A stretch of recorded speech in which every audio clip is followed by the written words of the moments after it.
manera categórica que no hay otro camino de salvación que no sea Jesucristo. Que no hay otro vehículo de salvación que no sea Jesucristo. Que no hay otro medio de salvación si no es a través del lavacro de la sangre de Jesucristo. Por eso la palabra con perfecta claridad dice, y el mismo Jesús sentenció y dijo: nadie irá al Padre si no es a través de mí, porque yo soy el camino, porque yo soy la verdad, porque yo soy la vida. Aquella multitud gritaba hosana.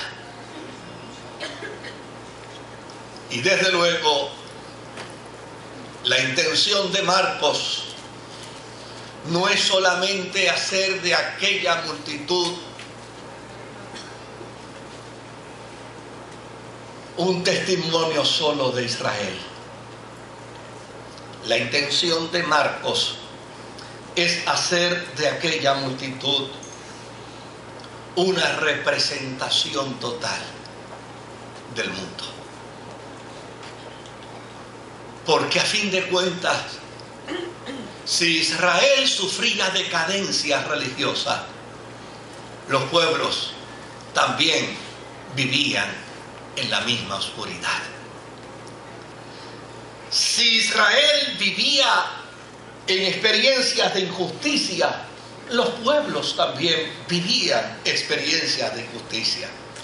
Si en Israel había hambre, si había maldad, si había atropello, si había crimen, óigame, también en los pueblos había el mismo fenómeno, la misma crisis, los mismos problemas, las mismas adversidades. Ahora bien, es interesante poder entender a través de la lectura que Jesús sabía a lo que iba. Cuando Jesús enfiló su rostro hacia Jerusalén, Él sabía a lo que iba. Cuando decidió entrar ese día a Jerusalén, Jesús sabía que ese era el día que se escogía el cordero para el sacrificio. Él entendió perfectamente las palabras de Juan el Bautista: he aquí el Cordero de Dios. Él entendió perfectamente cuál era la voluntad del Padre. Él sabía que entrar a Jerusalén era entrar a Jerusalén, ¿sabe?, para entregar su vida. Y lo que es más interesante aún, esa fue la semana donde más veces Jesús entró a Jerusalén. Era un abierto desafío al propósito y a la voluntad de Dios. Era un decirle al plan maquiavélico del mal: poco me importan tus planes y tus propósitos. Era decirle a aquella religiosidad frívola: no me preocupa lo que ustedes quieran hacer con sus malas intenciones. Por eso es que le llamamos entrada triunfal, porque a fin de cuentas una cosa es la maquinación religiosa en contra de Jesús, otra cosa es la ignorancia de un pueblo que grita hosana sin saber el por qué. Pero Jesús tenía perfecta claridad de lo que Él iba a hacer en Jerusalén. Entraba a Jerusalén, en las tardes se iba de Jerusalén, en las mañanas regresaba de nuevo a Jerusalén, profetizaba sobre Jerusalén, lloraba sobre Jerusalén, confrontaba a los religiosos de su tiempo en Jerusalén, volvía y salía, al otro día volvía y profetizaba en Jerusalén, volvía y los encaraba, les decía hipócrita a los religiosos, hasta que finalmente los religiosos no pudieron más y dijeron: hay que matarlo. La entrada triunfal de Jerusalén demarca precisamente la muerte. Pero me encantaba aquel coro pentecostal que se cantaba en mi iglesia: yo vivo, Señor, porque tú vives.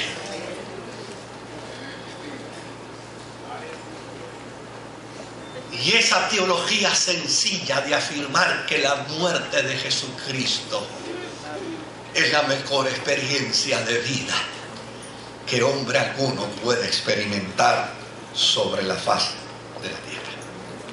Ahora, mire qué interesante. Jesús sabía a lo que iba. El pueblo que gritaba Hosana no sabía por qué estaba gritando Hosana. Pero sus discípulos tampoco entendían lo que Jesús estaba haciendo. Fue como consecuencia de los discípulos que el pueblo empezó a gritar Hosana.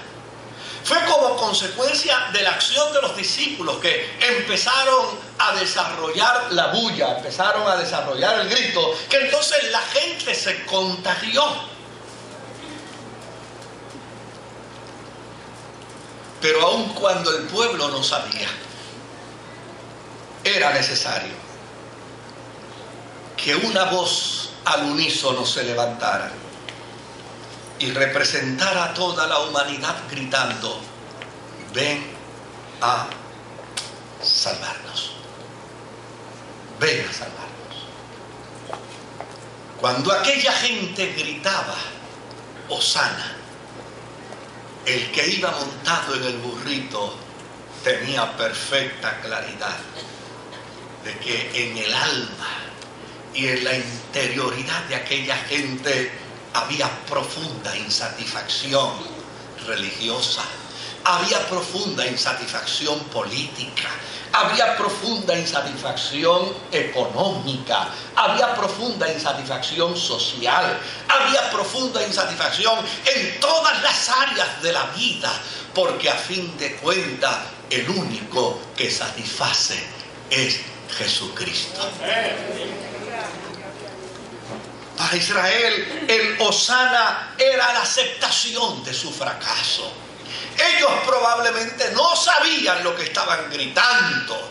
Ellos probablemente no entendían el significado pleno de aquel que venía montado en el burrito. Probablemente no comprenderían lo que aquello significaba. Es más, a la mente de muchos teólogos ha llegado la conclusión de los que estuvieron gritando el primer domingo Hosana fueron también parte de los que gritaron el próximo viernes: crucifícale. Ellos no sabían. Lo único que ellos sabían era de su dolor. Lo único que ellos sabían era de su frustración. Lo único que ellos sabían era de una religiosidad hueca, vacía. Y a mí me parece que ese es un mensaje interesante. Porque el pecador no necesita saber cómo Dios salva. El pecador no necesita saber cómo Dios perdona. Lo que necesita es reconocer su insuficiencia. Reconocerse pecador. Reconocer que necesita a Dios. Reconocer que necesita la gracia de Jesucristo. Gritar Hosana. Decirle a Dios: ven a salvarme. Y de seguro Jesús vendrá a su encuentro. Ese Israel había intentado la resistencia al imperio romano, pero no lograron absolutamente. Ellos pelearon contra sus enemigos, pero no pudieron vencer. Ellos juraron nunca más amar a la gentilidad. Ellos estaban cansados de la religiosidad de su tiempo. Y estaban cansados de la religiosidad porque la religiosidad se había convertido en una profunda carga. Porque eso es lo que hace la religiosidad cuando Dios no está presente. Cuando Dios no se hace realidad. La religiosidad, en vez de ser una experiencia grata, se convierte en una carga. Ellos entendían que todo iba de mal en peor. Pero hay un dato interesante aquí que yo quisiera mencionar brevemente. La salvación de los pueblos no adviene solo por reconocer sus crisis. No. Yo hace muchos años que estoy escuchando a la gente decir que las cosas en este país están malas. Pero la salvación de los pueblos no adviene por reconocer las crisis. Yo hace muchos años que estoy escuchando que aquí hay un problema de crimen desastroso, pero el reconocimiento del crimen no es suficiente para acabar con el crimen. Yo hace muchos años que estoy escuchando que el problema del maltrato infantil en Puerto Rico va creciendo, pero el reconocimiento de la crisis no es suficiente para la salvación de la crisis. Hace falta algo más. Hace falta, además de gritar, ven a salvarnos, hace falta tener el corazón dispuesto para que Él entre. Lo que es interesante es que aún dentro del marco del reconocimiento de las crisis, las sociedades muchas veces escuche bien, en lugar de ir ante Dios, entonces eliminan a Dios como la única alternativa y salen a buscar alternativas que en lugar de resolver el problema, lo complican.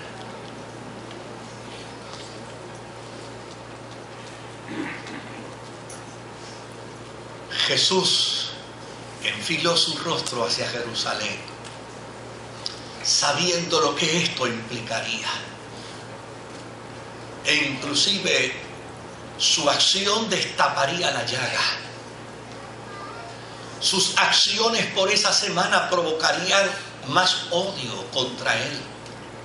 Él lo había dicho con perfecta claridad: yo he venido a traer violencia. Porque a fin de cuentas el perverso que no quiere cambiar cuando es confrontado con la verdad, en lugar de cambiar, se hace más perverso. El inmoral, cuando es confrontado con la moralidad y no quiere aceptar la moralidad, en lugar de hacerse moral, se convierte en más inmoral.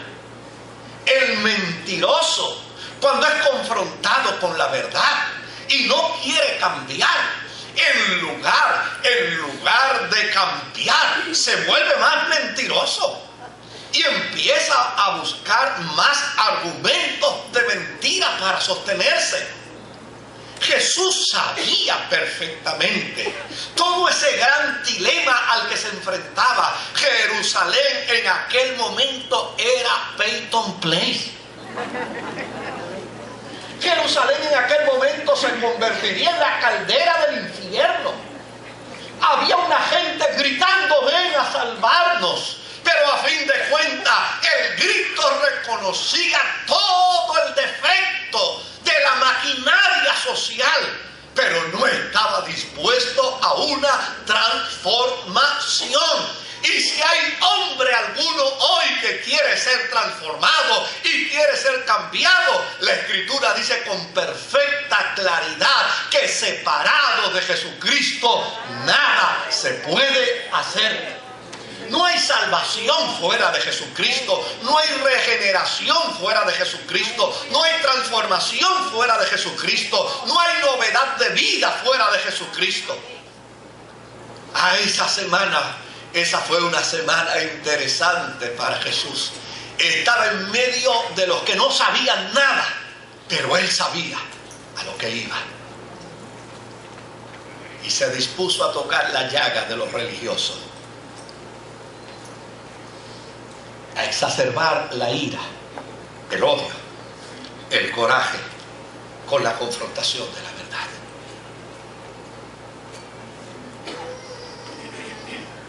Y entonces, ¿dónde vemos el amor de Dios? ¿Cómo se revela aquí el amor de Dios? ¿Cómo lo entendemos? ¿Cómo lo comprendemos?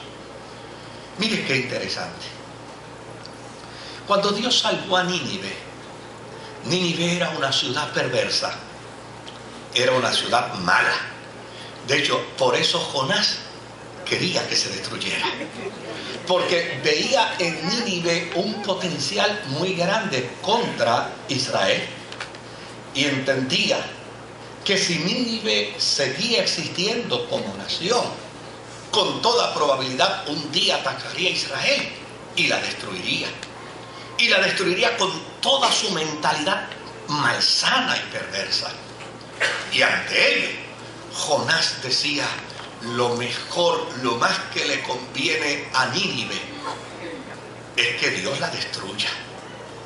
Pero sin embargo, cuando Dios determinó salvar a Nínive y Jonás se enfogonó con Dios por Dios haberla salvado, Dios le habló a Jonás y le dijo: mira, Jonás, yo quiero que tú entiendas algo. Yo quiero que tú comprendas algo. Este pueblo no sabe distinguir entre su mano derecha y su mano izquierda. Es como alguna gente con la que yo me he encontrado y le he pedido que me dé una dirección y me dice: mire, usted sigue por aquí directo, sigue por aquí, y más adelante usted dobla a la derecha y pasa 4 calles y después se mete hacia la izquierda, y más adelantito allí está el lugar que usted busca. Este es Ninivita. No sabe distinguir entre la derecha o la izquierda, ¿verdad? Ahora, ¿qué movió a Dios a salvar a Nínive? Lo movió el amor. Aquí está revelado el amor de Dios. ¿Qué se espera de alguien que está mal cuando es confrontado? Que cambie. Porque a fin de cuentas la confrontación no es para su mal. La confrontación es ¿para qué? Para su bien. Pero sin embargo, los religiosos de Israel fueron confrontados como nunca esa semana. Imagínense, mire qué clase de confrontación, que al otro día Jesús llegó y les dijo: hipócritas, ladrones, mentirosos, bandidos, sinvergüenzas. ¿Qué no les dijo?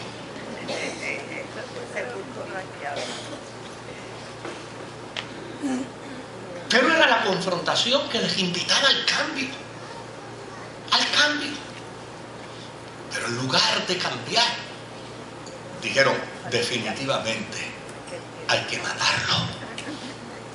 Hay que acabar con él. El pueblo salió gritando Hosana.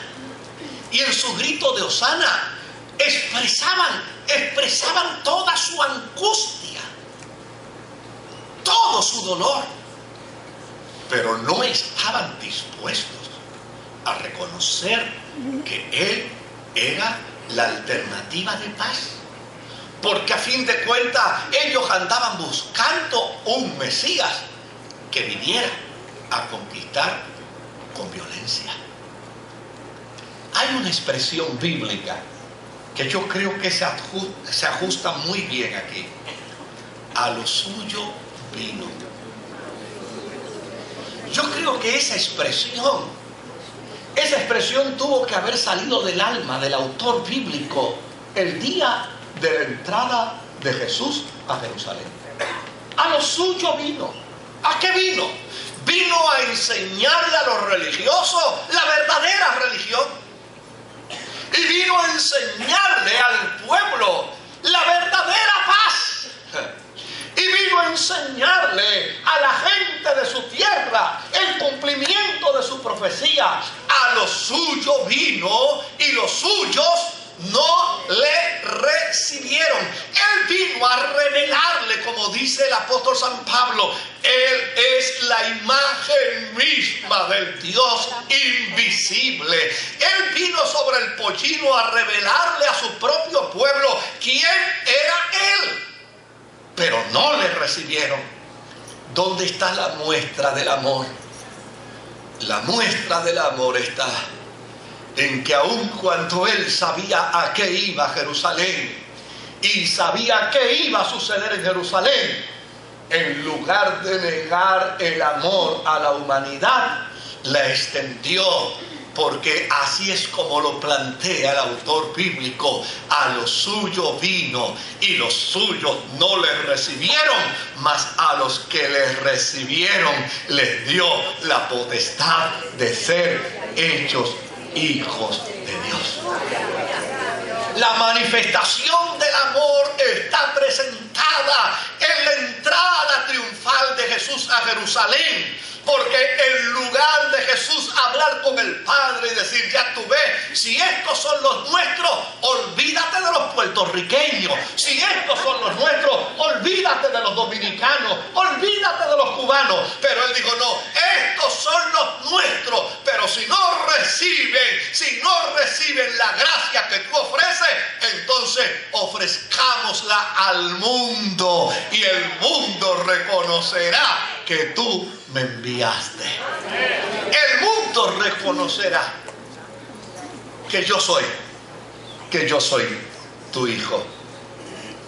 Desde luego, ese grito de ven a salvarnos por parte de aquel pueblo probablemente vino como resultado de que ellos pensaran que venía quien le iba a hacer la guerra a los enemigos de Israel. Pero sin embargo él venía a dar la paz. Tal vez creyeron que llegó el momento de poner en el patíbulo a todos los enemigos de Israel. Mas él venía para subir él solito al patíbulo, para que a través de él toda la humanidad quedara reconciliada con Dios. Tal vez algunos pensaron que llegó el día en que él iba a aniquilar a todos sus enemigos.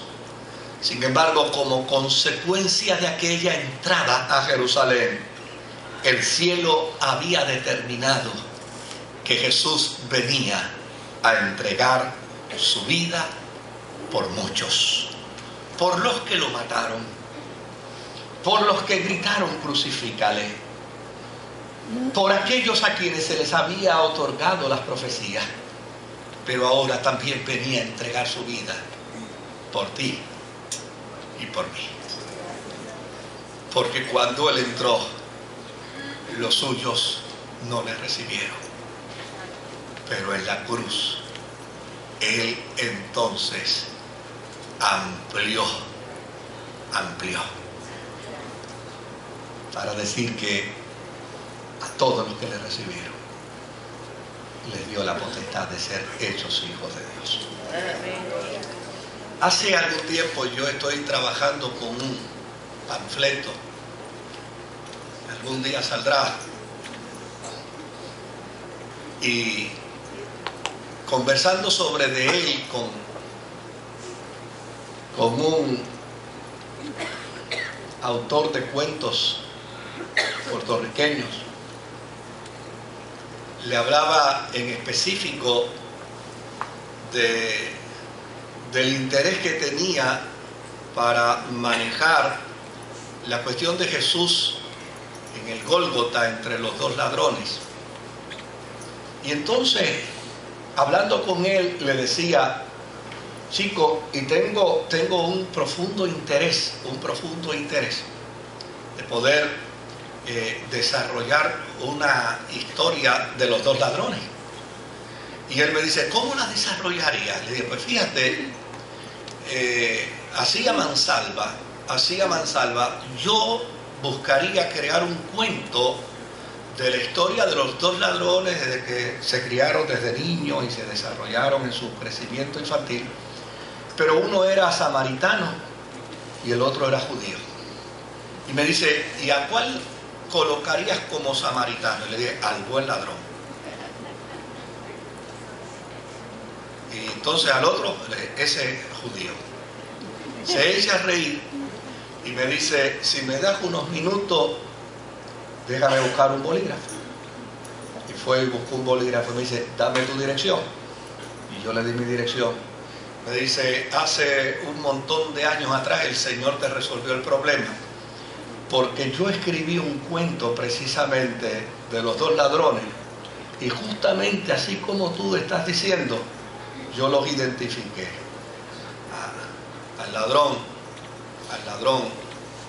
con el que Jesús intervino, lo declaré samaritano y al otro lo declaré judío. Pero es una pena que no podamos decir que eso es una revelación del Espíritu y proyectarlo de esa manera. Pero a mí me llama mucho la atención el que allí en la cruz queda manifiesto con perfecta claridad que Jesús es un ofrecimiento a toda la humanidad.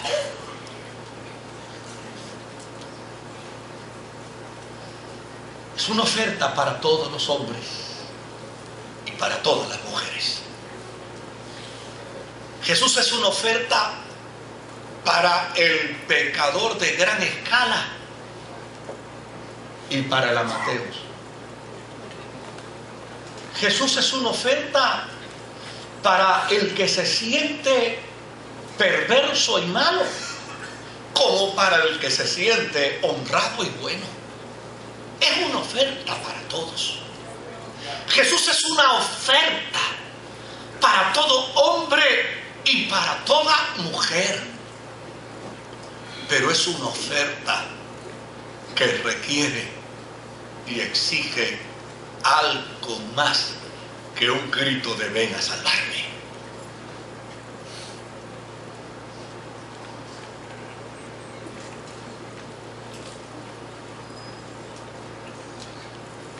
La Escritura dice: si confesares con tu boca que Jesucristo es el Señor y creyeres en tu corazón que Dios le resucitó de entre los muertos, serás salvo.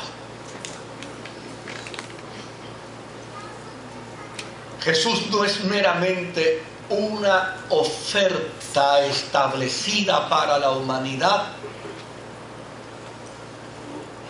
sin ninguna responsabilidad para el hombre.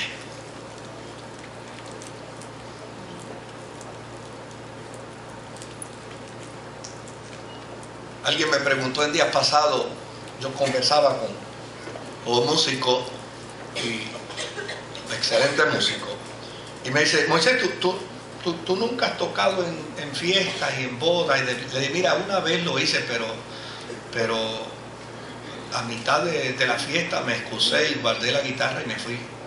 Y me dijo: ¿por qué? Y dije: chico, porque yo creo que la experiencia de más sufrimiento que puede tener un músico es tocar y que nadie lo escuche. Entonces, ¿para qué quiere música?